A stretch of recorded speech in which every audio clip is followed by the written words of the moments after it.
അപ്പോൾ വിവാഹം എന്ന് പറയുമ്പോഴത്തേക്കും ഇപ്പോഴത്തെ നമ്മുടെ ഒരു സ്ഥിതിയിൽ നോക്കുമ്പോൾ മിക്ക കുട്ടികളും നേരത്തെ പറഞ്ഞ പോലെ തന്നെ വേണ്ട എന്ന ഒരു രീതി, അതായത് ഭയമാണ് പ്രധാനമായിട്ട്. അതായത് എന്തെങ്കിലും പ്രശ്നം വന്നു പോകും.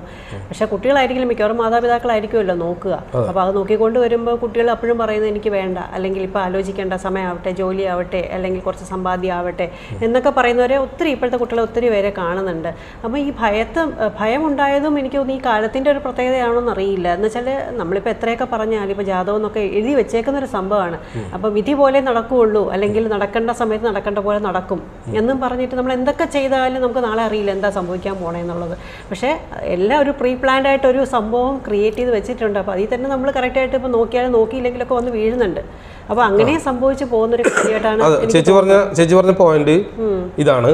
അതായത് നമ്മൾ ജാതകം നോക്കിയാലും നോക്കിയില്ലെങ്കിലും നടക്കേണ്ടത് പോലെ നടക്കുന്നല്ലേ. പക്ഷെ ഞാൻ അതിന് എതിര് ഞാൻ പറഞ്ഞില്ലേ, ഞാൻ നിരക്ഷരവാദിയായിരുന്നല്ലോ. ദൈവത്തിൽ ഇന്നും വിശ്വാസം എനിക്ക് വലിയ താല്പര്യമൊന്നുമില്ല. അല്ലെങ്കിൽ ഞാൻ ചന്ദനക്കുറിയും കായ് വസ്ത്രം ഇട്ടിട്ട് ഇവിടെ വന്നിരിക്കില്ലേ. പക്ഷെ ഞാൻ അങ്ങനെ ചെയ്യില്ല. ഞാൻ സാധാരണ ടൈം കോട്ടൊക്കെ ഇട്ടിരിക്കുകയാണെങ്കിൽ എനിക്ക് താല്പര്യമില്ല. As A business man. So ഇങ്ങനെ പറഞ്ഞ ഒരുപാട് പേരുണ്ട് നമ്മുടെ നാട്ടിൽ.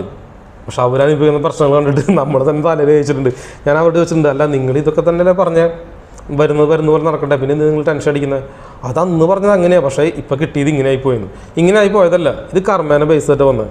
സോ ഒരുപാട് പേര് ഞാൻ പറഞ്ഞില്ലേ നേരത്തെ ഒളിച്ചോടി കല്യാണം വെച്ചാലും, നിങ്ങൾ ലവ് മാരേജ് കഴിച്ചാലും, ഇനി ഈ പറഞ്ഞ ലിവിങ് ടുഗദർ ജീവിച്ചാലും, നിങ്ങൾ വീട്ടുകാരെ അറേഞ്ച് ചെയ്താലും, തിയറി എന്ന് പറയുന്നൊരു തിയറി ഉണ്ട്. ആ തിയറിയിൽ നമ്മൾ പറയും, ഇപ്പം ആരുടെ വേണം നമ്മൾ ചലഞ്ച് എടുക്കാമല്ലോ. ചലഞ്ച് ഏറ്റെടുക്കാൻ നമ്മൾ തയ്യാറാണ്. ഭർത്താവിൻ്റെ ജാതകം വന്നാൽ ഭാര്യയുടെ സ്വഭാവം എന്ന് പറയും. അതാണ് പറഞ്ഞത്, നിങ്ങൾക്ക് അങ്ങനെ ഒരു ഇന്ന സ്ഥലത്ത് മറുകുള്ള ഒരു അടയാളമുള്ള ഭാര്യനെ കിട്ടും. അതേപോലെ പറയും നിങ്ങളുടെ ഭാര്യയ്ക്ക് കണ്ണ്, മൂക്ക്, ചെവി എവിടെയെങ്കിലും പ്രശ്നം ഉണ്ടാവും. അപ്പോൾ പറയുന്നത് കണ്ണിന് പ്രശ്നമുണ്ട്, അല്ലെങ്കിൽ ചെവിക്ക് പ്രശ്നമുണ്ട്, തൊണ്ടയ്ക്ക് പ്രശ്നമുണ്ട്. അപ്പോൾ അത് അക്യൂറേറ്റ് ആയിട്ട് പറയാൻ പറ്റും. നോക്കി ഇന്ന അസുഖമുണ്ട്. ഒരു ഇതുപോലെ ഇപ്പോൾ രണ്ട് ദിവസം മുമ്പ് വന്ന അപ്പോയിൻമെൻറ്റ് ഞാൻ പറഞ്ഞു നിങ്ങളുടെ ഭാര്യയ്ക്ക് കാലിന് ഒരു എന്തോ പ്രശ്നമുണ്ടല്ലോ, ഐ മീൻ ഒരു മുടന്ത് പോലെ എന്തോ ഉണ്ടല്ലോ. അപ്പോഴാണ് ആൾ പറയുന്നത് ഞാൻ പെണ്ണ് കാണാൻ പോയപ്പോഴോ കല്യാണം കഴിച്ച ദിവസം വരെ അറിഞ്ഞില്ല, കല്യാണം കഴിഞ്ഞ് 3-4 ദിവസം കഴിഞ്ഞപ്പോഴാണ് ഇവിടെ നടത്തതിൽ ചെറിയൊരു പ്രശ്നം കണ്ടത്. അപ്പോഴാണ് ചോദിച്ചത് എന്താ സംഭവം എന്ന്. അപ്പോൾ പറഞ്ഞു ഒരു കാലിന് ചെറിയൊരു നീട്ടം കുറവുണ്ട്, അത് ചെരുപ്പ് വെച്ച് അഡ്ജസ്റ്റ് ചെയ്തിട്ടുണ്ട്, പക്ഷെ അത് കണ്ടുപിടിക്കാൻ പറ്റില്ല. പക്ഷേ ഈ ഭാര്യ ഭർത്താവ് ഒരുമിച്ച് ജീവിക്കും, അച്ഛനമ്മയ്ക്ക് അറിയാം, പക്ഷെ കൂട്ടുകാർക്ക് അങ്ങനെയൊന്നും കണ്ടുപിടിക്കാൻ പറ്റില്ല. പക്ഷെ ഭർത്താവ് അത് കറക്റ്റ് കണ്ടുപിടിച്ചു. പക്ഷേ ഈ കാര്യം ഞാൻ പറഞ്ഞു നിങ്ങളുടെ ഭാര്യയ്ക്ക് കാലിന് ഒരു അംഗവൈകല്യം എന്നാണ് ഞാൻ വാക്ക് ഉപയോഗിച്ചത്, ഉണ്ടാവും ഒരു കാലിനെന്ന് പറഞ്ഞു. പക്ഷെ അതൊക്കെ അതാ പറഞ്ഞത് നമ്മുടെ ഓരോ അപ്പോയിൻമെൻറ്റുകൾ. ഇപ്പോൾ ഈ വീഡിയോ കൊണ്ട് ഒരുപാട് പേര് അപ്പോയിൻമെൻറ്റ്സ് നമ്മൾ എടുത്തിട്ടുണ്ടില്ലേ. ഏകദേശം നമ്മുടെ ചാനലിൽ തന്നെ 1000, 1500, 2000 അപ്പോയിൻമെൻറ്റ് കഴിഞ്ഞു നമ്മുടെ ഈ അലക്സാണ്ടർ വ്ളോഗ്സിൽ നിന്ന്. വളരെ വലിയൊരു കാര്യമാണ് അല്ലേ. നമ്മുടെ ചാനലിനും അതൊരു മുതൽക്കൂട്ടാണ്. അതിലൊരാൾ പോലും അപ്പോയിൻമെൻറ്റ് ഇന്ന ദിവസം എടുത്ത് എൻ്റെ പേര് ഇന്നതാണ്, അല്ലെങ്കിൽ ഇന്ന ദിവസം എടുത്തിട്ട് എനിക്കൊരു ഉപകാരം ഉണ്ടായിരുന്നു ഒരാൾ പോലും കമൻറ്റ് ചെയ്യില്ല. ബാഡ് കമൻറ്റ് ചെയ്യും, ഇത് പൊട്ടത്തരാണ് മണ്ടത്തരം എന്നൊക്കെ പറഞ്ഞ ഒരുപാട് പേരുണ്ടാവും. പക്ഷേ ഞാൻ ചാനൽ നോക്കിയപ്പോൾ നമ്മുടെ കമൻറ്റ്സ് വായിച്ചൊക്കെപ്പോൾ ഒരാൾ പോലും മിത്രാത്മജൻ ആൾക്ക് ഞാൻ പൈസ കൊടുത്തിട്ട് അപ്പോയിൻമെൻ്റ് എടുത്തിട്ട് എനിക്ക് ഉപകാരമുള്ള ഒരു കാര്യവും പറഞ്ഞില്ല, എൻ്റെ പേര് ഇന്നതാണ്, ഇന്ന ദിവസമാണ് ഞാൻ എടുത്തതെന്ന് ഒരു കമൻറ്റും ഇതിന് താഴെ വരില്ല. കമൻറ്റ്സ് വരും ബുക്ക് കിട്ടിയില്ല, അത് വെള്ളപ്പൊക്കം, മറ്റേ പ്രിൻറ്റിംഗ് പ്രസ് പ്രശ്നം, അങ്ങനെ കണ്ട് ബുക്കിൻ്റെ പ്രശ്നം, അങ്ങനെ ബുക്ക് അയച്ചു കൊടുത്തിട്ട് തിരിച്ച് വന്ന പ്രശ്നം, റിട്ടേൺ വന്നത്, അഡ്രസ്സിൽ ആളെടുക്കാണ്ട്, ഇങ്ങനെയൊക്കെ പോയ 1-2 പ്രോബ്ലംസ് അല്ലാണ്ട് വേറെ ഒരു പ്രോബ്ലം വരില്ലേ, നമ്മുടെ ചാനലിനും വരില്ലേ. ഞാൻ അന്ന് ചേച്ചിയോട് പറഞ്ഞില്ലേ, ഞാൻ വീഡിയോ ചേച്ചി ആദ്യമായിട്ട് കാണുമ്പോൾ ഞാൻ പറഞ്ഞൊരു ഗ്യാരണ്ടി തന്നു. അതായത് ചേച്ചിയുടെ ചാനലിൽ ഞാൻ വന്നിട്ട് എൻ്റെ അപ്പോയിൻമെൻറ്റ് എടുത്തു കഴിഞ്ഞാൽ നാളെ എൻ്റെ ഭാഗത്തുനിന്ന് ഒരു പ്രശ്നം, അതായത് എൻ്റെ അപ്പോയിൻമെൻ്റ് എടുത്തിട്ട് ഞാൻ പറ്റിച്ചെന്നോ അല്ലെങ്കിൽ കറക്റ്റായിട്ട് കാര്യങ്ങൾ പറഞ്ഞു തന്നില്ലെന്നോ ഒരാൾ പോലും വരില്ല. ഇനിയിപ്പോൾ ഒരാൾ എവിടെയെങ്കിലും വന്നാൽ ഓക്കെ, ആൾക്ക് നമ്മളൊരു അവാർഡ് കൊടുക്കാം, അങ്ങനെ വരില്ല എന്ന് ഗ്യാരണ്ടി. എന്താ നമ്മുടെ തത്വത്തിൽ അത്രയും വിശ്വാസം എല്ലാവർക്കും ഉണ്ടെന്ന് സ്റ്റുഡൻസ് ഉണ്ട്. ഇന്നിപ്പോൾ ഞാൻ വളരെ ഹാപ്പിയാണ്. കാരണം എന്താ അറിയോ, നമ്മുടെ ചാനലിൽ വന്ന് ഈ നമ്മൾ ഇവിടെ നിന്ന് തുടങ്ങി ഇന്നിപ്പോൾ 2 വർഷം കൊണ്ട് നമ്മുടെ ചാനലും ഗ്രോത്തായി, ഞാനും ഗ്രോത്തായി. അതുമാത്രം ഇന്ന് 300 സ്റ്റുഡൻസ് പഠിച്ച് എക്സാം എഴുതാറുള്ള ടൈമായി, കോഴ്സ് തീരാറായി, പുതിയ കോഴ്സ് ഇപ്പോൾ സ്റ്റാർട്ട് ചെയ്യുകയും ചെയ്തു. അപ്പോൾ കുറേ പേര് അപ്പോയിൻമെൻറ്റ് എടുക്കുകയാണെങ്കിൽ പൊരുത്തം നോക്കുകയാണെങ്കിൽ നിങ്ങൾ അപ്പോയിൻമെൻറ്റ് എടുക്കാം, നോ പ്രോബ്ലം. പക്ഷേ എൻ്റെ ജാതകം നോക്കാനായിട്ട് കിട്ടില്ല, 1 കൊല്ലം ബുക്കിംഗ് പോയി എടുക്കുക. പക്ഷെ 1 വർഷത്തേക്ക് ബുക്കിംഗ് എടുക്കണം നമുക്ക്. അപ്പോൾ സ്റ്റുഡൻസ് ആവാൻ താല്പര്യമുള്ളവർക്ക് നമ്മൾ അപ്രോച്ച് ചെയ്യാം, നമ്മുടെ താഴെ നമ്പറിൽ അയക്കാം. അതേപോലെ തന്നെ ഞാൻ ഫ്രീ ആയിട്ട് 27 നക്ഷത്രം, രേവതി മുതൽ, അതായത് അശ്വിനി മുതൽ രേവതി വരെയുള്ള 27 നക്ഷത്രം ഫ്രീ ആയിട്ട് നമ്മൾ എല്ലാവരും കൊടുത്തിട്ടുണ്ട്. അപ്പോൾ ഈ വീഡിയോ കണ്ടു വരുന്നവർ നമ്മുടെ വാട്സപ്പ് നമ്പർ ഉണ്ടാവുമല്ലോ, അതിൽ ഹായ് എന്നൊരു മെസ്സേജ് അയച്ചു കഴിഞ്ഞാൽ 27 നക്ഷത്രം നിങ്ങൾക്ക് ഫ്രീ ആയിട്ട് എല്ലാം അശ്വതി മുതൽ ഭരണി തൊട്ട് കാർത്തിക തൊട്ട് എല്ലാ നക്ഷത്രവും ലൈവായിട്ട് പ്രൂഫ് മൂലം ലൈവായിട്ട് വീഡിയോ ചെയ്തത് ഫ്രീ ആയിട്ട് ഞാൻ അയച്ചു കൊടുക്കാം. എല്ലാവർക്കും ഫ്രീ ആണ് എല്ലാ കാശും. അവർ അങ്ങനെ ഫ്രീ ആയിട്ട് എല്ലാവരും കണ്ടിട്ട് അത് മനസ്സിലാക്കട്ടെ എല്ലാം. അപ്പോൾ ഞാൻ ചെയ്തിട്ടുണ്ട്, ഞാൻ കൊടുക്കുന്നുണ്ട്. അപ്പോൾ നമ്മുടെ ചാനൽ കണ്ടുവരുന്ന എല്ലാ ആൾക്കും അത് ഫ്രീ ആയിട്ട് നമ്മൾ അയച്ചു കൊടുക്കുന്നത്. ജസ്റ്റ് വാട്സപ്പ് നമ്പർ ഹായ് വിട്ടാൽ മാത്രം മതി, അവർക്ക് ഫ്രീ ആയിട്ട് കൊടുക്കും. 27 നക്ഷത്രം, എന്നിട്ട് അവരുടെ നക്ഷത്രം, നിങ്ങളുടെ നക്ഷത്രം ഏതാണോ അത് സെലക്ട് ചെയ്യുക, അത് പോയിട്ട് കാണാം. അപ്പോൾ എപ്പോൾ നിങ്ങൾക്ക് മനസ്സിലാവും കാര്യം ഞാൻ പറഞ്ഞതിൽ എത്രത്തോളം കാര്യമുണ്ട് ഇല്ലെന്നൊക്കെ. എം തിയറി ഉപയോഗിച്ചുകൊണ്ട് നമ്മൾ ജാതകം നോക്കി അല്ലെങ്കിൽ പൊരുത്തം നോക്കി വിവാഹം നിശ്ചയിക്കുന്ന കാര്യങ്ങളും അല്ലെങ്കിൽ ശരിയായി പോകുമോ അല്ലെങ്കിൽ ഡിവോഴ്സായി പോകുമോ എന്നൊക്കെ നോക്കുന്നതിനെ പറ്റിയാണ് നമ്മൾ സംസാരിച്ചുകൊണ്ടിരുന്നത്. അപ്പോൾ നമ്മൾ ജാതകം എഴുതുമ്പോൾ തന്നെ അതിൽ കുറേ കാര്യങ്ങൾ, നമ്മൾ ജനനസമയം, തിഥി, പിന്നെ നമ്മൾ ഏത് പക്ഷത്തിലാണ്, ശുക്ലപക്ഷമാണോ അതോ കറുത്തപക്ഷത്തിലാണോ ജനിച്ചത്, നമ്മുടെ മരം, നമ്മുടെ നാളിനനുസരിച്ചുള്ള മരം, മൃഗം, പക്ഷി, ഇങ്ങനെ കുറേ കാര്യങ്ങളൊക്കെ കൊടുത്തിട്ടുണ്ടാവും.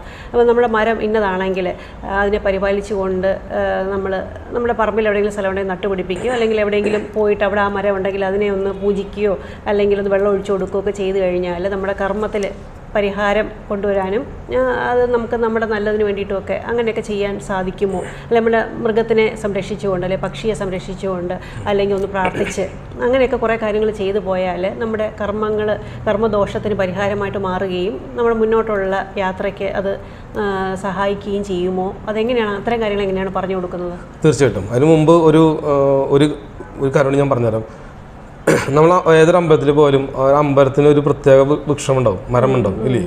ഇലഞ്ഞി പല മരങ്ങളുണ്ടാവും. 27 നക്ഷത്രങ്ങൾക്കും ഓരോ മരങ്ങളുണ്ട്. അപ്പം അതായത് നക്ഷത്രത്തിൻ്റെ റേഡിയേഷനിലാണ് നമ്മൾ അമ്പലങ്ങൾ ഉണ്ടാക്കിയിരിക്കുന്നത്. അവിടെയുള്ള ഒരു മരം അതുമായിട്ട് കണക്റ്റഡാണ്. നമ്മൾ നക്ഷത്രത്തിനെ എന്താണ് നക്ഷത്രം എന്ന് വിളിക്കുന്ന അറിയോ?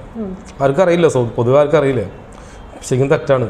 നക്ഷത്രമല്ല, നൽ ക്ഷേത്രം എന്നാണ് പണ്ടുള്ള ആളുകൾ ഉപയോഗിച്ച വാക്ക്. എന്താണ് നൽ ക്ഷേത്രം? നല്ലത് എന്നുള്ള വാക്ക് എന്താ? നല്ലത് എന്ന് പറയുന്നതിൻ്റെ അർത്ഥം ഉപകാരമുള്ളത്, ശുഭം, സന്തോഷം, സമാധാനം, അതാണല്ലോ നല്ലതെന്നുള്ള വാക്ക്. അപ്പോൾ നൽ ക്ഷേത്രം, ക്ഷേത്രം എന്ന് പറയുന്നത് എന്താ? ക്ഷേത്രം ശരീരമാണ്, എല്ലാമാണ്. ഭൂമിയൊക്കെ ഒരു ക്ഷേത്രം തന്നെയാണ്. അപ്പം ക്ഷേത്രം എന്ന് പറഞ്ഞാൽ സഞ്ചരിക്കുന്ന ഇടം, സഞ്ചരിക്കുന്ന സ്ഥലത്ത് വിശ്രമിക്കുന്ന, സഞ്ചരിക്കുന്ന സ്ഥലത്ത് സമാധാനം, സന്തോഷം എല്ലാം കിട്ടുന്നൊരു സ്ഥലമാണ് ക്ഷേത്രം. ഇതിൻ്റെ റിസർച്ചുമായിട്ട് ബന്ധപ്പെട്ട് ഞാൻ പല അമ്പലങ്ങളിലും ഒരുപാട് അമ്പലങ്ങൾ പോയി നോക്കിയപ്പോൾ എല്ലാ അമ്പലത്തിൻ്റെയും ചുറ്റും, ശ്രീകോവിലിന് ചുറ്റും ഒരു സ്ഥലമുണ്ടായിരിക്കും. അവിടെ ഇരിക്കാൻ വേണ്ടിയിട്ട് ഒരുപാട് സ്ഥലം ഫ്രീ ആയിട്ട് കിടക്കുന്നുണ്ട്. ഇതെന്തിനാണെന്ന് എനിക്ക് അറിയേണ്ടതെന്നില്ല. അങ്ങനെ കുറേ റിസർച്ചിൻ്റെ ഫലമായിട്ടാണ് മനസ്സിലായത്. ഈ സ്ഥലങ്ങൾ പണ്ട് പറഞ്ഞിരുന്നത് മറ്റേ പഠിക്കാൻ കുട്ടികൾ വന്നിരിക്കുന്ന സ്ഥലമായിരുന്നു. അമ്പലത്തിൻ്റെ മറ്റേ ചുറ്റുവട്ടത്ത് ഒരിക്കലും അങ്ങനെ ചെയ്യില്ല. അപ്പോൾ അതിൻ്റെ അർത്ഥം അമ്പലം എന്ന് പറയുന്നത്, ക്ഷേത്രം എന്ന് പറയുന്നത് ദൂരെ സഞ്ചരിക്കുന്ന ആളുകൾക്ക് പണ്ട് കാലത്ത് വീടൊന്നും ഓലക്കുടിലൊക്കെ ആണല്ലോ, സഞ്ചരിക്കുന്ന സമയത്ത് അവിടെ ഇരുന്ന് സംസാരിച്ച് വിശകലനം ചെയ്ത് അറിവ് നേടാനും സംസാരിക്കാനും സമാധാനം കിട്ടാനും, ധ്യാനിക്കലൊന്നുമില്ല, അന്ന് ധ്യാനമൊന്നുമില്ല, ഋഷികളും അവരൊക്കെ ധ്യാനിക്കലുള്ളൂ, സമാധാനം കിട്ടുന്ന സ്ഥലമാണ് ക്ഷേത്രം. ആ ക്ഷേത്രത്തിന് ചുറ്റുമുള്ള ആ സ്ഥലമുണ്ടല്ലോ, അതുപോലെ ഒരു സ്ഥലമാണ് ആകാശത്തുമുള്ളത്. അതായത് ചന്ദ്രൻ, ഒരുപാട് നക്ഷത്രങ്ങളില്ല നമുക്ക്.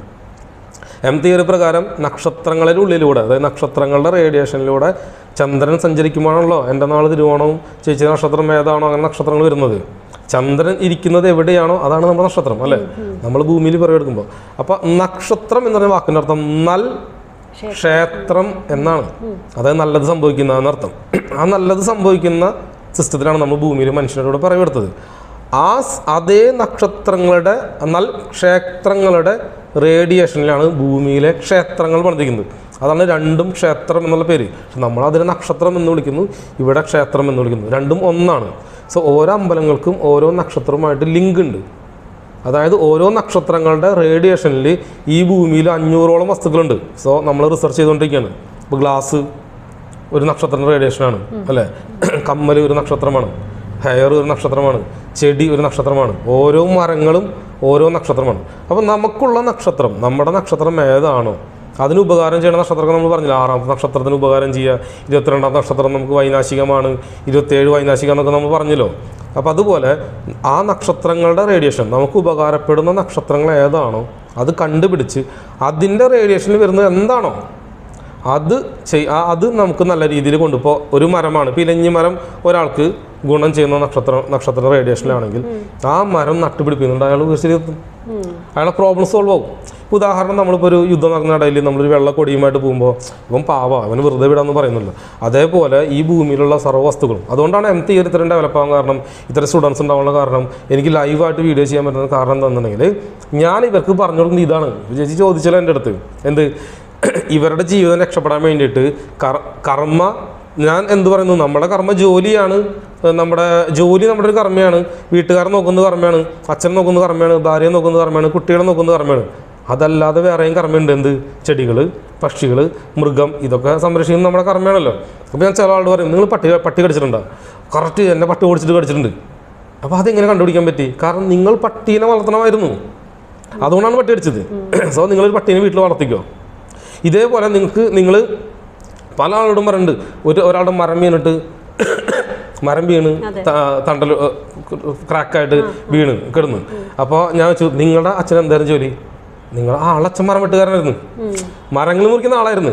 അപ്പം ഞാൻ പറഞ്ഞു, നിങ്ങളുടെ അച്ഛൻ മരം മുറിച്ചത് കൊണ്ടല്ല എനിക്ക് പ്രശ്നം വന്നത്, കർമ്മ ട്രാൻസ്ഫർ ആയിട്ടുണ്ട്. നിങ്ങളുടെ അച്ഛൻ മരം മുറിച്ചു, സോ അതിൻ്റെ ഫലമായിട്ട് നിങ്ങളെന്ത് മനസ്സിലാക്കണം, ഇനി മരം മുറിക്കരുത്, എനിക്ക് മരം നടാനുള്ളതാണെന്നുകൊണ്ട് മരം നടണമായിരുന്നു എന്ന്. അപ്പോൾ ആൾ പറയണേ, ആലോചിച്ചിട്ട് പറയാ, സോറി ശരിയാണ്, ഞാൻ കുറേ കാലം മണ്ണുത്തി ഇവിടെ ചെടികൾ പ്ലാന്റ്സ് നട്ട് വളർത്തിയിട്ട്, അതായത് നമ്മളിപ്പോൾ ചെറിയ ചെടീനെ അതിനെ നോക്കി വളർത്തി അതിനെ വലുതാക്കി ഇത്ര വലുപ്പമാകുമ്പോൾ അത് വിൽക്കുന്ന ഒരു ഇതിൽ ഞാൻ ജോലി ചെയ്തിട്ടുണ്ട്, കുറേ കാലം ഞാനത് ചെയ്തിട്ടുണ്ട്. പിന്നീട് പൈസ ഒന്നും അധികം ഇല്ലാണ്ടായപ്പോൾ ഞാൻ വിട്ടുമാറിയതാണ്. ഞാൻ പറഞ്ഞു, ചേട്ടാ നിങ്ങൾക്ക് ആ ജോലി തന്നെയാണ് ചെയ്യേണ്ടുന്നത്. ആ ജോലി ചെയ്ത് സ്വന്തമായിട്ട് അങ്ങനെ സ്ഥാപനം നടത്തി ഒരുപാട് പ്ലാന്റ്സുകൾ, ഇതുപോലുള്ള ഒരുപാട് ചെടികൾ ജനങ്ങൾക്ക് വീടുകളിൽ വെക്കാൻ കൊടുക്കുന്ന ഒരു കർമ്മയാണ് നിങ്ങൾക്ക്. നിങ്ങളത് ചെയ്യാതെ പോയതുകൊണ്ടാണ് ഈ പണി കിട്ടാൻ കാരണം എന്ന് പറഞ്ഞപ്പോൾ ആള്, അപ്പോഴാണ് അവർ ചിന്തിക്കുന്നത്, ഓ ഇങ്ങനെയൊക്കെ കാര്യങ്ങളുണ്ടാ. അപ്പം അതുകൊണ്ട് നമുക്ക് വള ഉണ്ടാക്കുന്നത്, ഞാൻ പറഞ്ഞു, ചേച്ചി നിങ്ങൾക്ക് ഈ കമ്മല്, മാല, വള അങ്ങനെ കട തുടങ്ങാൻ പ്ലാൻ ഉണ്ടോ? ഉണ്ട്. എൻ്റെ അമ്മായി ഈ ജോലി ചെയ്യണേ, എൻ്റെ അമ്മ എപ്പോഴും തുടങ്ങി, മോളെ നീ ഒരു കട തുടങ്ങി, ഞാൻ ഫണ്ട് തരാം, നീ ഒരു കട തുടങ്ങ്, ഞാൻ ഫണ്ട് തരാമെന്ന് പറഞ്ഞിട്ട് ഞാൻ ചെയ്യാതിരിക്കും, മടികാരൻ ഞാൻ ചെയ്യാതിരിക്കുന്നതാണ്. അപ്പം ഞാൻ ചോദിച്ചു, അതെങ്ങനെ ഞാൻ കണ്ടുപിടിച്ച്? അതിനർത്ഥം അവർക്ക് ആ കർമ്മയുണ്ട്. അപ്പോൾ ഓരോരുത്തർക്കും ഉണ്ട്. ഈ പറഞ്ഞ പോലെ ചോദിച്ച പോലെ മരങ്ങൾ, വൃക്ഷങ്ങൾ, പട്ടി, അതുപോലെ തന്നെ ചെരുപ്പ് ദാനം കൊടുക്കുന്ന ആളുകളുണ്ട്, ഭക്ഷണം ദാനം കൊടുക്കുന്നത്, വസ്ത്രം ദാനം കൊടുക്കുന്നത്, ഇതെല്ലാം കർമ്മയിൽ വിടുന്നതാണ്. തീർച്ചയായിട്ടും ഉണ്ട്. ചോദിച്ച ചോദ്യം കറക്റ്റാണ്. സോ നമുക്കത് എടുക്കാൻ പറ്റും, പക്ഷെ നമ്മൾ അതിന് റിസർച്ച് സ്റ്റാർട്ട് ചെയ്തിട്ടുള്ളൂ. അതുകൊണ്ട് നമുക്കത് ഇപ്പം എല്ലാവർക്കും കൊടുക്കാനായിട്ട് പറ്റില്ല, കാരണം ഞാനത് പഠിച്ചു തരുന്നേ ഉള്ളൂ. വേറൊരു ചോദ്യം, നമ്മൾ പൊതുവെ കേട്ടുള്ള കാര്യമാണ്, അതായത് നമ്മുടെ ബന്ധുക്കളായിട്ട് വരുന്നവർ അല്ലെങ്കിൽ നമ്മുടെ മക്കളായിട്ട് വരുന്ന മുൻ ജന്മത്തിൽ നമ്മുടെ ശത്രുക്കളായിരുന്നു, അതാണ് നമുക്ക് മക്കളായിട്ട് ലഭിക്കുന്നത് അല്ലെങ്കിൽ ബന്ധുക്കളായിട്ട് ലഭിക്കുന്നതൊക്കെ കേട്ടിട്ടുണ്ട്. അതിൽ സത്യമുണ്ടോ? ഉണ്ട് എന്നാണ് ഇതുവരെ കിട്ടിയ ഇൻഫർമേഷൻ. കാരണം ഞാൻ ചെറുപ്പത്തിലേ പറഞ്ഞു, ദൈവത്തിനെ ഞാൻ വിളിച്ചിരുന്ന പേര് സാഡിസ്റ്റ് എന്നാണ്. സാഡിസ്റ്റ് എന്ന് പറഞ്ഞാൽ മനസ്സിലായി എന്താ? സാഡിസ്റ്റ് എന്ന് പറഞ്ഞാൽ ഇപ്പൊ സിഗരറ്റ് ഒക്കെ വലിച്ചിങ്ങനെ കുട്ടികളൊക്കെ കുത്തി നോവിച്ചിട്ട് അത് ആനന്ദം കണ്ടെത്തുക, നമ്മളെ നോവിക്കുക, എന്നിട്ട് അതിൽ ആനന്ദം കണ്ടെത്തുന്നതിനോട് ഇതാണ് സാഡിസ്റ്റ്. അപ്പം ഞാൻ പറഞ്ഞു, ദൈവം ഒരു സാഡിസ്റ്റ് മനോഭാവിയാണ്, ഇയാൾ ശരിയല്ല. അങ്ങനെയായിരുന്നു എൻ്റെ കൺസെപ്റ്റ്. പിന്നീടാണ് മനസ്സിലായത് കർമ്മത്തെ ബേസ് ചെയ്തിട്ടാണ് ഭൂമിയിൽ നമ്മൾ ജനിക്കുന്നത് എന്ന് മനസ്സിലായത്. സോ ചേച്ചി ചോദിച്ച ചോദ്യത്തിൻ്റെ ഉത്തരം, കർമ്മത്തിൽ കാർമിക് റിലേഷൻ ഉള്ളതുകൊണ്ട് കർമ്മത്തെ അടിസ്ഥാനപ്പെടുത്തി ആളുകൾ വരും. ഞാൻ ചോദിച്ചിട്ടുണ്ട്, ചേട്ടാ ഒരുപാട് പേരുണ്ട്, ചേട്ടാ വിദേശത്ത് പോകാൻ വേണ്ടിയിട്ട് പൈസ കൊടുത്തിട്ട് നഷ്ടപ്പെട്ടോ? കറക്റ്റ്, എൻ്റെ 2 ലക്ഷം രൂപയാണ് പോയത്, എനിക്ക് വിദേശത്ത് പോകാൻ പറ്റിയില്ല ആ കാരണം കൊണ്ടൊന്നും. ചേട്ടൻ മുൻജന്മ കർമ്മയിൽ കുറച്ച് പേര് ഇതുപോലെ വാക്ക് പറഞ്ഞ് പറ്റിച്ചിട്ടുണ്ട്, അതുകൊണ്ടാണ് സംഭവിച്ചത്. ചേട്ടൻ അക്ഷയ കേന്ദ്രം പോലൊരു സ്ഥലത്താണ് ജോലി ചെയ്യേണ്ടത്, കുറേ പേരുടെ ഡോക്യുമെൻ്റ് കണക്ക് റെഡിയാക്കാനുള്ള ജോലിയാണ് ചെയ്യേണ്ടിരുന്നത്. എൻ്റെ ഭാര്യ അക്ഷയയിൽ ജോലിയാണ്. അതായത് കല്യാണം കഴിഞ്ഞ ശേഷം ഭാര്യയെ അക്ഷയ സെൻറ്ററിൽ ജോലി ചെയ്യുന്ന ഭാര്യനെ സെലക്ട് ചെയ്തു. സോ കർമ്മ കറക്റ്റായി, അപ്പോൾ പ്രശ്നം സോൾവ് ആയി. നമ്മൾ ഭാര്യനെ സെലക്ട് ചെയ്യുമ്പോൾ നമ്മുടെ ഏത് കർമ്മയാണോ ബാലൻസ് അത് കണ്ടുപിടിക്കണം. ആ കണ്ടുപിടിച്ചിട്ട് ആ രീതിയിലുള്ള ഒരു ഭാര്യനെ സെലക്ട് ചെയ്ത പ്രശ്നം തീർന്നു. ഞാൻ ചോദിക്കുന്നു, ചേട്ടാ നിങ്ങളുടെ ഭാര്യ ടീച്ചറല്ലേ, ടീച്ചിങ് മേഖലയാണല്ലോ? അതെൻ്റെ ഭാര്യ ടീച്ചറാണ്, ഇതെങ്ങനെ കണ്ടുപിടിച്ചു? അയാൾക്ക് അങ്ങനെ ഒരു ഭാര്യനെ കല്യാണം കഴിക്കുന്ന സമയത്ത് അയാളുടെ കർമ്മ ബാലൻസ് ചെയ്യാൻ വേണ്ടി ഭാര്യ വന്നു. അപ്പോൾ ആ കർമ്മ അയാൾക്ക് ചെയ്യേണ്ടെന്ന് അർത്ഥം. അപ്പോൾ നമ്മൾ കല്യാണം കഴിക്കുന്ന സമയത്ത് ഇപ്പോൾ ചെക്കന്മാരോടും ചേച്ചിമാരോടൊക്കെ പറയുന്നത്, നമ്മുടെ കർമ്മ ഏതാണോ ചെയ്യാൻ നമ്മുടെ മനസ്സിങ്ങനെ പറയില്ലേ, ഇന്ന ചെയ്യണമായിരുന്നു, ഡോക്ടർ ആവണമായിരുന്നു, മെഡിസിൻ ആവണമായിരുന്നു, അല്ലെങ്കിൽ നേഴ്സ് ആവണമായിരുന്നു, അങ്ങനെ നമ്മുടെ മൈൻഡ് ഇങ്ങനെ പറയും, അല്ലെങ്കിൽ പാട്ടുകാരി ആവണമായിരുന്നു പറയില്ലേ. നമ്മൾ അതേ മേഖലയിൽ നിന്ന് ഒരു ഭാര്യനെ സെലക്ട് ചെയ്താൽ നമ്മുടെ കർമ്മ അവർ ചെയ്തോളും, പകുതി അവർ ചെയ്തോളും. അപ്പോൾ നമുക്കത് ബാലൻസ് ആവും. അപ്പോൾ ഞാൻ പറഞ്ഞു നിങ്ങൾക്ക് ഹൃദയാഘാതം വരാൻ ചാൻസ് ഉണ്ട്. അപ്പോൾ ആൾ പറഞ്ഞു ഇല്ല എനിക്ക് ഹൃദയാഘാതം വന്നിട്ടില്ല, നെഞ്ചിനൊരു പ്രശ്നമില്ല, 55 വയസ്സായി എന്ന് പറഞ്ഞു. അല്ല ചേട്ടാ, ചേട്ടന് ഞരമ്പ് മണ്ഡലമായിട്ട് പ്രശ്നം ഉണ്ടാകുന്ന ഹൃദയാഘാതം ബ്ലഡിൽ പ്രശ്നമുണ്ട് ചേട്ടാ, ചേട്ടൻ വരേണ്ടതാണ്, അപ്പോൾ വരാനുള്ള ചാൻസ് ഉണ്ട് എന്ന് പറഞ്ഞു. അപ്പോൾ ഇല്ല അതെങ്ങനെ, അപ്പോൾ എൻ്റെ തിയറി തെറ്റാണോ എന്നുള്ള കൺസെപ്റ്റ് എനിക്ക് അപ്പോൾ വന്നു. അപ്പോൾ ചേട്ടൻ്റെ ഭാര്യ എന്താ ജോലി? ഭാര്യ ലാബിൽ ഈ പരിപാടിയാണ്, ഞരമ്പിൻ്റെ അറസുമായിട്ട് ബന്ധപ്പെട്ട് ഈ വെരിക്കോസും അതുപോലെ തന്നെ ഞരമ്പിനൊക്കെ ഡോക്ടറില്ല, അയാളെ സഹായിക്കലും ആ ഡോക്ടർക്ക് തന്നെ ലാബുണ്ട്, ആ ലാബിൽ ബ്ലഡ് ടെസ്റ്റ് ചെയ്യലും ക്ലീൻ ആക്കലും പരിപാടി. അപ്പോൾ അയാൾക്ക് ആ ഹൃദയാഘാതം വരേണ്ട ഞരമ്പ് മണ്ഡലമായിട്ട് വരുന്ന ആ ജോലി അങ്ങനെയുള്ളൊരു കർമ്മേന്നാണ് ആൾ ഭാര്യനെ സെലക്ട് ചെയ്തത്, അറിഞ്ഞോ അറിയാതെയോ. സോ അങ്ങനെ ഒരു കർമ്മയിൽ ഒരു വൈഫിനെ സെലക്ട് ചെയ്താലും ഈ പ്രശ്നം സോൾവ് ആവും. അതുകൊണ്ട് മുൻജന്മ പാപങ്ങൾ, മുൻജന്മ കർമ്മങ്ങൾ തീർക്കാനാണ് ആര് വരുന്നത്? പാർട്ട്ണർ വരുന്നത്. പാർട്ട്ണറും നമ്മളും ചെയ്തില്ലെങ്കിലാണ് മക്കൾക്ക് ട്രാൻസ്ഫർ ആവുക. ഈ രണ്ടുപേരും അത് ചെയ്താൽ നോ പ്രോബ്ലം. സോ ചെയ്തില്ലെങ്കിൽ കർമ്മ ട്രാൻസ്ഫർ ആയി നടത്തും, മക്കൾക്ക് ട്രാൻസ്ഫർ. മക്കളെ കൊണ്ടും ചെയ്യിപ്പിച്ചില്ലെങ്കിൽ അടുത്തൊരു പണി കിട്ടും. ഇതാണ് കർമ്മ. ഇതാണ് ഇതിൻ്റെ. അതുകൊണ്ടാണ് ഈ തിയറി ഭയങ്കര ഇൻട്രസ്റ്റിംഗ് ആയിട്ട് ഞാൻ വീണ്ടും വീണ്ടും പഠിച്ചുകൊണ്ടിരിക്കുന്നത്, സ്റ്റുഡൻസിനെ ഉണ്ടാക്കുന്നത്. ഇനിയും അടുത്ത ബാച്ച് സ്റ്റാർട്ട് ചെയ്യാറ് ഈ മാസം 15. മക്കളെ കൊണ്ട് സമാധാനം അനുഭവിക്കുന്ന മാതാപിതാക്കളുണ്ട്, ഒരുപാട് പ്രശ്നങ്ങൾ അനുഭവിക്കുന്ന മാതാപിതാക്കളും ഉണ്ട്, ഒരുപാട് വിഷമിക്കുകയും മക്കളാൽ തന്നെ കൊല്ലപ്പെടുകയും ചെയ്യുന്ന മാതാപിതാക്കളുണ്ട്. അപ്പം അതൊക്കെ നമ്മൾ ചിന്തിക്കാണെങ്കിൽ എന്തുകൊണ്ട് ഇങ്ങനെ സംഭവിച്ചു എന്നുള്ളത് ഇത് കർമ്മ തന്നെയാണ്. അതിന് ഉദാഹരണം ഞാൻ പറഞ്ഞുതരാം. ഞാൻ പലരോടും പറയാണ്ട്, ചേച്ചിയുടെ മരുമക്കൾ വന്നാൽ ചേട്ടാ മരുമക്കൾ വന്ന് പ്രശ്നം ഉണ്ടാക്കും വീട്ടിൽ. അയ്യോ അങ്ങനെ ഉണ്ടാക്കും, അത് ഉറപ്പാണ്. അപ്പോൾ അതെന്താ കാരണം? ചേട്ടാ മക്കളെ ഉപദ്രവിക്കാറുണ്ടോ, ചീത്ത പറയാറുണ്ടോ?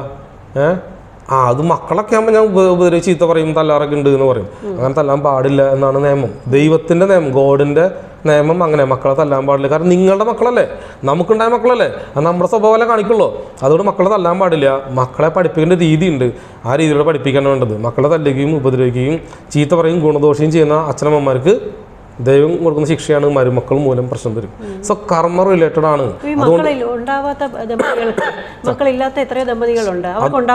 അതിന് ഉത്തരം തരാം. പ്രൂഫ്, ലൈവ് പ്രൂഫാണ് കേട്ടോ. ഈ വീഡിയോ കാണുന്നവർ വേണമെങ്കിൽ തെളിവ് തരാം. ചേച്ചിയാലും ശരി, ഈ വീഡിയോ കാണുന്നവരാലും ശരി, നിങ്ങളുടെ നാട്ടിൽ ഇപ്പോൾ വീഡിയോ കാണുന്നവർ പറയാണ്, നിങ്ങളുടെ നാട്ടിൽ കല്യാണം കഴിഞ്ഞിട്ട് 10 കൊല്ലമായിട്ടും കുട്ടികളില്ലാത്ത ഭാര്യ ഭർത്താക്കന്മാരുണ്ട് എങ്കിൽ നിങ്ങൾ അവരുടെ അടുത്ത് പോയിട്ട് ചോദിക്കേണ്ട ഒരു ചോദ്യം ഇത്ര ചോദിച്ചാൽ മതി.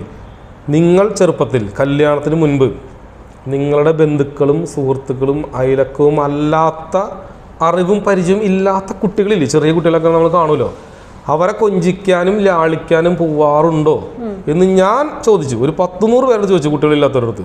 അവരിതാണ് ഉത്തരം തന്നത്, പോവാറില്ല. കുഞ്ഞുങ്ങളെ ഇഷ്ടമില്ലാത്ത ആളുകൾക്ക് ദൈവം കുട്ടികളെ കൊടുക്കില്ല. കാരണം എന്താ? അവരുടെ മൈൻഡ് സെറ്റ് അങ്ങനെയാണ്. ഗോഡ് അങ്ങനെയാണ്. അതുകൊണ്ടല്ലേ ബൈബിളിലൊക്കെ കുട്ടികളായിട്ട് ഇങ്ങനെ നടക്കുക, കുട്ടികൾ ഇഷ്ടപ്പെടുന്നു, ആട്ടിൻകുട്ടീനെ പിടിച്ചിരിക്കുന്നതും ദൈവം. സോ കൺസെപ്റ്റ് കുട്ടികൾ, ആട്ടിൻകുട്ടിയാണ്, അല്ല ചെമ്മീനാടല്ല, ആടിൻ്റെ കുട്ടീനല്ലേ. സോ കുട്ടികൾ ഇഷ്ടപ്പെടുകയും കുട്ടികൾക്ക് എന്തെങ്കിലും ചെയ്യുക എന്നാണ് കർമ്മ. ഇത് ചെയ്തില്ല എങ്കിൽ നമുക്ക് കുട്ടികളുണ്ടാവില്ല. സോ അപ്പോൾ കുട്ടികൾ ഉണ്ടാവാതിരിക്കുന്ന കർമ്മയിൽ ഇതും ഒരു കാരണമാണ്. ചോദിച്ചു നോക്കാം. ഇപ്പോൾ ലൈവ് പ്രൂഫാണ്. ഈ വീഡിയോ കാണുന്നവർ വേണേൽ ധൈര്യമായിട്ട് ചോദിച്ചു നോക്കിയോ, അവരിത് ആൻസർ തരാം. ശരിയാട്ടോ, എനിക്ക് അങ്ങനെ കുട്ടികളോട് വലിയ താല്പര്യം ഉണ്ടായിരുന്നില്ല. താല്പര്യം വരും എപ്പോഴാണെന്നറിയോ? കല്യാണം 2-3 കൊല്ലമായിട്ട് കുട്ടികളാവാണ്ടാകുമ്പോൾ കല്യാണത്തിന് ശേഷം 3-4 കൊല്ലം കഴിയുമ്പോൾ നമുക്ക് കുട്ടികളോട് ഇഷ്ടം വരും, അവർക്ക് വരും. അല്ലെങ്കിൽ അങ്ങനെയുള്ള തീർച്ചയായിട്ടും ഉണ്ടാവാം. അതാണ് കർമ്മയുമായി ബന്ധപ്പെട്ട് കുട്ടികൾ. അതാ പറഞ്ഞ ഒരു ജാതകം കിട്ടിയവർ കുട്ടികൾ ഉണ്ടാവില്ല എന്ന് ഉറപ്പ് പറയാൻ പറ്റില്ല. പക്ഷെ അബോർഷൻ ആവുമെന്നൊക്കെ പറയാൻ പറ്റും നമുക്ക്. ഞാൻ പറഞ്ഞിട്ടുണ്ട്, അബോർഷൻ സംഭവിക്കും, കുട്ടികൾക്ക് അസുഖമുള്ള കുട്ടികൾ ജനിക്കും എന്നൊക്കെ ഞാൻ പറയാറുണ്ട്. പക്ഷേ കുട്ടികൾ ഉണ്ടാവില്ലെന്ന് നമുക്ക് ഗ്യാരണ്ടി പറയാൻ പറ്റില്ല. കല്യാണം നടക്കുമെന്ന് ഗ്യാരണ്ടി പറയാൻ പറ്റില്ല, പണം ഉണ്ടാക്കുമെന്ന് ഗ്യാരണ്ടി പറയാൻ പറ്റില്ല. പക്ഷേ കർമ്മ റിലേറ്റഡ് ആയിട്ട് കർമ്മ തന്നെയാണ്. ഈ ജന്മവും അവർ ആ കർമ്മ ചെയ്യണേ. മുൻജന്മ കർമ്മയിൽ അവർ കുട്ടികളുമായി ബന്ധപ്പെട്ട് പ്രശ്നങ്ങൾ ഉണ്ടാക്കിയിട്ടുണ്ട്. ഈ ജന്മം കുട്ടികളോട് വെറുപ്പ്, അതിൻ്റെ ഒരു അംശം ഇവർക്കുണ്ടാവും. ഞാൻ അപ്പോയിൻമെൻറ്റ് പറയാറുണ്ട്, നിങ്ങൾ മുൻജന്മ നിരശ്രവാദിയായിരുന്നു, അതുകൊണ്ട് ടീനേജ് പ്രായത്തിൽ ദൈവത്തിനോട് വലിയ താല്പര്യം ഉണ്ടാവില്ല, ഇപ്പോഴാണ് നിങ്ങൾക്ക് താല്പര്യം വന്നു തുടങ്ങിയത്. അവർ പറയും കറക്റ്റാണ്, ചെറുപ്പത്തിൽ താല്പര്യം ഉണ്ടായിരുന്നില്ല. ദാറ്റ് മീൻസ് അതെന്തുകൊണ്ടാണെന്നുണ്ടെങ്കിൽ മുൻജന്മത്തിൽ അവർ നിരശ്രവാദിയായിരുന്നു. ഈ ജന്മത്തിൽ അമ്പലവുമായി ബന്ധപ്പെട്ട് കമ്മിറ്റിയുമായി ബന്ധപ്പെട്ട് കുറേ കാര്യങ്ങൾ ചെയ്യാനുള്ള കർമ്മയുണ്ട്, അത് ചെയ്തേ പറ്റൂ. അങ്ങനെ പറയാറുണ്ട്. ഇപ്പോൾ ഉദാഹരണം, ഒരു അമ്പലത്തിൽ കൊടിമരാണെങ്കിൽ അതിൻ്റെ താഴെ ഇന്ന ആളുടെ വകാന്ന് എഴുതി വെച്ചിട്ടുള്ളൂ. അതെന്തിനാ? അത് അയാൾ ചെയ്തല്ലേ. അയാൾ ചെയ്യാൻ കാരണം എന്താ? അയാൾ വിദേശത്തോ അമേരിക്കയിലോ യൂറോപ്പിലോ പോയിട്ട് പണം ഉണ്ടാക്കുന്നുണ്ട്. ആ പണത്തിൻ്റെ ഒരു വിഹിതം കൊണ്ടാണ് അയാൾ അമ്പലത്തിൽ കൊടിമരം അല്ലെങ്കിൽ അമ്പലത്തിന് വേണ്ടി ഒരുപാട് കാര്യങ്ങൾ ചെയ്യുന്നത്. ഒരുപാട് അന്നദാനമൊക്കെ ചെയ്യുന്നുണ്ട്. പക്ഷെ അതിലൊരു കാരണം കൊടിമരം കൂടിയതിന് കാരണമാണല്ലോ. സോ അയാൾ കൊടുത്താണത്. അയാൾക്ക് ആ റിലേഷൻ, അത് കർമ്മയിൽ ആ സംഭവം ഉണ്ട്. അങ്ങനെ കുറേ പേർക്ക് ഞാൻ പറഞ്ഞു കൊടുത്തിട്ടുണ്ട്, നിങ്ങളുടെ കർമ്മയിൽ ഇങ്ങനെ സാധനം ചെയ്യാനുണ്ട്, ഇതുപോലെ നിങ്ങളുടെ പേര് കൊത്തി വെക്കുന്നത് പോലെ ചെയ്യാനുണ്ട്, ചെയ്തോ, എൻ്റെ കർമ്മയിലുണ്ട്. അതുകൊണ്ടാണ് കുട്ടികൾക്ക് പാർക്ക് കെട്ടി കൊടുത്തപ്പോൾ നന്ദിയാടത്ത് കുട്ടൻ മകൻ മിത്രാത്മജൻ എന്ന് എൻ്റെ അച്ഛൻ്റെ പേരും എൻ്റെ പേരും ഞാൻ ഒട്ടിച്ച് വെച്ചു. സോ നമ്മൾ 2 ലക്ഷം രൂപയ്ക്ക് ചിലവാക്കിയിട്ട് കുട്ടികൾക്ക് പാർക്ക് കെട്ടി കൊടുത്തു. അതാണ് നമ്മൾ ഇപ്പോൾ ഈ ആസ്ട്രോളജി പഠിക്കാൻ കുറേ പേര് വരുന്നുണ്ട്. അപ്പോൾ അതിൽ നിന്ന് കിട്ടുന്ന ചെറിയൊരു ലാഭം കൊണ്ട് നമ്മൾ കുട്ടികൾക്ക് പാർക്ക് ഇട്ട് കൊടുക്കാനും അടുത്തത് ആംബുലൻസ് കൊടുക്കാനും അങ്ങനെ നാടിന് വേണ്ടി സേവനം ചെയ്യാനാണ് നമ്മൾ ചെയ്യുന്നത്. നമ്മുടെ മൈൻഡ് സെറ്റ് അങ്ങനെയാണ്. പണം ഉണ്ടാക്കണം എന്ന് ഇപ്പോഴും എനിക്ക് ആഗ്രഹം വന്നിട്ടില്ലേ. പണം ഉണ്ടാക്കാൻ എനിക്ക് ബിസിനസ് ഉണ്ട്. ഞാൻ റെസ്റ്റോറൻറ്റ് ഉണ്ട്, ഫുഡ് ഉണ്ടാക്കുന്നുണ്ട്, ബർഗർ ഉണ്ടാക്കുന്നത്, സാൻഡ്വിച്ച്, അത് ബിസിനസ് വേറെ ഉണ്ട്. ഇതിൽ നിന്ന് കിട്ടുന്ന പണം കൊണ്ട് എനിക്ക് പൈസ ഉണ്ടാക്കുന്ന കാര്യമില്ല. ഞാനൊരു കാര്യം കൂടെ ചോദിച്ചോട്ടെ, ജ്യോതിഷം നോക്കുന്നൊരു വ്യക്തി, ആ വ്യക്തിയുടെ കർമ്മ എന്തായിരിക്കും? ഇതിന് മുൻപത്തെ ജന്മത്തിൽ ഇതിൽ വിശ്വാസമില്ലായിരുന്ന വ്യക്തിയാണ് ഇതിലേക്ക് കടന്നു വരുന്നത്, അതോ ഈ മേഖല തന്നെ പ്രവർത്തിച്ചിരുന്ന വ്യക്തിയാണോ ഈ ഒരു മേഖല ഇപ്പോഴും കടന്ന് വന്നിരിക്കുന്നത് അല്ലെങ്കിൽ ചെയ്തുകൊണ്ടിരിക്കുന്നത്? ഇപ്പം എൻ്റെ സ്റ്റുഡൻസിൻ്റെ ജാതകങ്ങൾ എടുത്ത് നോക്കിയ സമയത്ത് മുൻജന്മ കർമ്മയിൽ കുറേ പേര് ഈ അന്വേഷണത്തോടെ, അതായത് വയസ്സാം കാലത്ത് ഞാൻ എന്തിന് ദൈവം ഇതൊക്കെ അനുഭവിക്കുന്നത്, ഇത്രയൊക്കെ പ്രശ്നം ലൈഫിൽ എന്തുണ്ടായെന്നൊരു മിന്നായം പോലെ എല്ലാം കടന്നു പോകും നമ്മുടെ ലൈഫിലൂടെ. ആ ചോദ്യത്തിൻ്റെ ഉത്തരമാണ് അവരുടെ ഈ ജന്മം. സോ അവർ ആ ഉത്തരത്തിന് വേണ്ടിയിട്ടാണ് ഈ എം തിയറി പഠിക്കുന്നത്, അവരുടെ ലൈഫ് സെറ്റിലാക്കാൻ. പിന്നെ ഈ എം തിയറി പഠിച്ച എല്ലാ സ്റ്റുഡൻസ് ഉണ്ടല്ലോ, അവർ നാളെയുടെ വാഗ്ദാനങ്ങളാണ്, ഫില്ലേഴ്സാണ്. കാരണം ഞാൻ ലോകം മുഴുവൻ ഇത് സ്പ്രെഡ് ചെയ്യാൻ പോകണല്ലോ, പാറ്റൻ്റ് ഒക്കെ എടുത്ത് ലോകം മുഴുവൻ സ്പ്രെഡ് ചെയ്യുമ്പോൾ എനിക്കിതിന് പില്ലറുകൾ വേണ്ടേ. ഈ പില്ലറുകളാണ് അവർ. അതായത് ഞാനിത് വിട്ടുകഴിഞ്ഞാൽ അവരെ ഏൽപ്പിച്ചിട്ട് ഞാൻ എൻ്റെ പാട്ടിന് പോകാനാണ്. എനിക്ക് വേറെ കുറേ പണികളുണ്ട്, ഇതിനെ പുറത്ത് നിൽക്കാനല്ല. ഈ എം തിയറി ഞാൻ അവർക്ക് കൊടുത്തിട്ട് അവർ കൊണ്ടുപോട്ടെ. ജന്മം നോക്കിയിട്ടുണ്ടാവില്ലേ? തീർച്ചയായിട്ടും. അപ്പം ഇതിൽ ജ്യോതിഷം നോക്കുന്ന വ്യക്തിയായിട്ട് അവരെ കണ്ടിട്ടുണ്ടോ? ഉണ്ട്. ഞാൻ എൻ്റെ മുൻജന്മമാണോ? ഞാൻ പണിക്ക് ഇതായിരുന്നു, ബ്രാഹ്മണനായിരുന്നല്ലോ. ഞാൻ ബ്രാഹ്മണനായിട്ട് കുറേ പേർക്ക് ഇട്ട് നല്ല പണി കൊടുത്തിട്ടുണ്ട്. അത് ഈ ജന്മം ഞാൻ ഓപ്പൺ ആയിട്ട് എൻ്റെ ഡേറ്റ് ഓഫ് ബർത്ത് എല്ലാവർക്കും അറിയാലോ, March 15. March 15, 1988, 3:15 AM, 3:15 AM, Thrissur ജില്ലയിൽ ജനനം. മിത്രാത്മജെന്ന് പേര്, MITHRTHMAJIN. നിങ്ങൾ നോക്കിക്കോ, ഗൂഗിളിൽ അടിച്ച് നോക്കിക്കോ, അല്ലെങ്കിൽ നിങ്ങളുടെ നാട്ടിൽ ആരും പണിക്കാരനെ പോയി നോക്കിക്കോ. എൻ്റെ ജാതകം നോക്കാണല്ലോ, ഞാൻ ഓപ്പൺ ആയിട്ടാണ് പറഞ്ഞത്. എൻ്റെ ജാതകം നോക്കിയ ഒരാൾക്ക് എനിക്ക് എം തിയറി കണ്ടുപിടിക്കാനുള്ള കഴിവുണ്ടോ? അതായത് ഞാൻ ഉത്രാടം ലഗ്നം, തിരുവോണ നക്ഷത്രമല്ലേ, ഇതിൻ്റെ ഇടയിൽ ഒരു നക്ഷത്രമുണ്ട്, അഭിജിത്ത്, കേട്ടിട്ടുണ്ടോ? മുഹൂർത്തമുണ്ട്, നക്ഷത്രമുണ്ട്. ഞാൻ ഉത്രാടത്തിന്, എൻ്റെ ലഗ്നം ഉത്രാടം, തിരുവോണത്തിൽ ചന്ദ്രൻ. ശരിക്കും പറഞ്ഞാൽ ഞാൻ അഭിജിത്ത് മുഹൂർത്തം, അഭിജിത്തിൻ്റെ ഇടയിലാണ് ഞാൻ ജനിച്ചത്. അതുകൊണ്ടാണ് എനിക്ക് ഈ സൈക്കിക് എബിലിറ്റിയും കുറേ കാലം കിട്ടിയത്. പക്ഷേ അഭിജിത്ത് നക്ഷത്രത്തെ കുറിച്ച് ഇന്നും പണിക്കന്മാർക്ക് വലിയ ധാരണയില്ല, എനിക്കില്ല, പഠിച്ചുകൊണ്ടിരിക്കുക. അപ്പോൾ ആ അഭിജിത്തിൻ്റെ ഇടയിലാണ് ഞാൻ ജനിച്ചത്. പക്ഷേ അഭിജിത്തിലേക്ക് അഭിജിത്ത് അറിയാത്തതുകൊണ്ട് അതിൽ ഇട്ടിട്ടില്ല, നക്ഷത്രം ഇല്ല. പക്ഷെ അഭിജിത്തിലാണ് എൻ്റെ ജനനം. അഭിജിത്തും നക്ഷത്രത്തിൽ ഏതെല്ലാം ഗ്രഹങ്ങൾ നിങ്ങളുടെ കാലങ്ങളിൽ ഉണ്ടെങ്കിൽ സൈക്കിക് എബിലിറ്റി ഉണ്ടാവും ഇതുപോലെ. അതായത് പുതിയൊരു ജനറേഷനെ പുതിയൊരു യുഗത്തിലേക്ക് കൊണ്ടുപോകാനൊരു യോഗമുണ്ട്. പിന്നെ ചോദിച്ചൊരു ചോദ്യം ഉണ്ട്, അടുത്ത ജനറേഷൻ, അടുത്ത ജന്മമല്ലേ ചോദിച്ച ചോദ്യം. അത് രസം എന്താണെന്നറിയോ, ഞാൻ ഈ ലോകത്തിൻ്റെ മൊത്തം കാൽക്കുലേഷൻസ് നോക്കിയപ്പോൾ ഇനി ഒരു 600 കൊല്ലം കൂടിയേ നമുക്ക് ഇതുപോലെ ജീവിക്കാൻ പറ്റുമെന്ന് മനസ്സിലായി. അതായത് നമ്മൾ ഈ പറയുന്ന പോലെ 10,000, 2 ലക്ഷം, അതോ അങ്ങനെ കണക്കൊന്നുമില്ല, ഒക്കെ തെറ്റാ. ഒരു 600 കൊല്ലം കൂടി നമുക്ക് ഇതുപോലെ ജീവിക്കാം. ഈ ഹ്യൂമൻ ബോഡി ഇത് കഴിഞ്ഞാൽ ഹ്യൂമൻ ബോഡി തന്നെ ട്രാൻസ്ഫർ ആകാൻ പോകാം 600 കൊല്ലത്തിന് ശേഷം. സോ അങ്ങനെ ഒരു പ്രതിഭാസമൊക്കെ ഭൂമിയിൽ സംഭവിക്കുമ്പോൾ തീർച്ചയായിട്ടും അതുപോലെ ആകാശത്തിന്റെ നിറം മാറും. ഇപ്പോഴല്ല കേട്ടോ, കാലങ്ങൾക്ക് ശേഷം ആകാശം. അപ്പോൾ നിങ്ങളുടെ തലമുറ കുട്ടികളോട് ഇങ്ങനെ പറഞ്ഞു കൊടുക്കുക. അപ്പോൾ അവർ പറയും, എൻ്റെ അച്ഛൻ്റെ അച്ഛൻ പറഞ്ഞിരുന്നു ആകാശത്തിന് നിറം മാറുന്നു. അപ്പോൾ ആകാശത്തിന് നിറം മാറും, കടലിലെ നിറം മാറും, പ്രകൃതിയിലുള്ള കുറേ ചെടികൾ നശിച്ചുകൊണ്ട് പുതിയ ജീവികൾ ഉണ്ടായിക്കൊണ്ടിരിക്കും. ഇപ്പോൾ പ്ലാസ്റ്റിക് തിന്നുന്ന ജീവികൾ വരുന്നു പറഞ്ഞു, അതുപോലെ പുതിയ പുതിയ ജീവികൾ ഉണ്ടാവും. ഭക്ഷണം മാറും, കാറ്റിലൂടെയും വായുവിലൂടെയും ഭക്ഷണം ട്രാൻസ്ഫർ ആവുന്ന രീതി വരും. എല്ലാതും ഫ്ലൈറ്റിൽ സഞ്ചരിക്കും നമ്മളിനി. ഇപ്പോൾ സോ ടെക്നോളജിക്കൽ റെവല്യൂഷൻ വരാൻ പോയി. ഇനി ഇവിടെ നമ്മൾ ടെക്നോളജി റെവല്യൂഷൻ, ഇതൊന്നുമല്ല ടെക്നോളജി. ടെക്നോളജി എന്ന് പറയുന്നത് AI, ആർട്ടിഫിഷ്യൽ ഇൻ്റലിജൻസ് വഴി, ചിപ്പ് വഴി വരുന്നതാണ് ടെക്നോളജി. മറ്റേത് മെഷീൻ അല്ലായിരുന്നു. വണ്ടിയൊക്കെ ഓടിക്കുന്നത് പണ്ട് മെഷീനല്ലേ. മെഷീൻ മാറി മെഷീൻ എങ്ങനെ പ്രവർത്തിക്കണം എന്ന് ചിന്തിക്കുന്ന ടെക്നോളജിയാണ് ഇനി വരാൻ പോകുന്നത്. അത് ഈ കണ്ടതൊന്നല്ല ടെക്നോളജി, ഇനി വരാൻ പോകുന്നതാണ് ടെക്നോളജി എന്നർത്ഥം. നമ്മൾ ഈസി ആയിട്ട് പറന്നു പോകുന്ന രീതിയിൽ, വളരെ ഈസി ആയിട്ട് അമേരിക്കയിലൊക്കെ 15 മിനിറ്റ് 20 മിനിറ്റൊക്കെ എത്തുന്ന രീതിയിലേക്കുള്ള ട്രാൻസ്പോർട്ടേഷൻ വരാൻ പോവുകയാണ് ഇനി ഇവിടെ അങ്ങോട്ട്. സോ ടെക്നോളജി മൊത്തം മാറാൻ പോവുക. അപ്പോൾ ഒരു 600 കൊല്ലം കൂടി ഉണ്ട് നമുക്ക് ഇതൊന്ന് അടിച്ചു പൊളിക്കാൻ വേണ്ടിയിട്ട്. അടുത്ത ജന്മം അങ്ങനെയൊക്കെ ആയിട്ട് ഇനി ഒരു 10 ജന്മം കൂടി നമുക്ക് എല്ലാവർക്കും ഉണ്ട്. നമ്മുടെ കാലഘട്ടം പണ്ടുണ്ടായിരുന്ന പോലെ തന്നെ ചരിത്രം ആവർത്തിച്ചുകൊണ്ടിരിക്കും. ചരിത്രം പഠിക്കുന്നൊരു കാര്യം മനസ്സിലാവും, ഇതിങ്ങനെ സംഭവിക്കും, ഇങ്ങനെ സംഭവിക്കും, ഇങ്ങനെ സംഭവിക്കും, അത് അതുപോലെ തന്നെ സംഭവിക്കുള്ളൂ. ഒരു മാറ്റങ്ങളൊന്നും ഉണ്ടാവില്ല എന്നർത്ഥം. സോ ലോകം ഭരിക്കുന്ന ചക്രവർത്തിയും വരും, ടോട്ടൽ കൺട്രോളിലാവും നമ്മൾ. ന്യൂ വേൾഡ് ഓർഡറും വരും, 10 രാജാക്കന്മാരും വരും, എല്ലാം അണ്ടർ കൺട്രോളിലാണെന്ന് അർത്ഥം.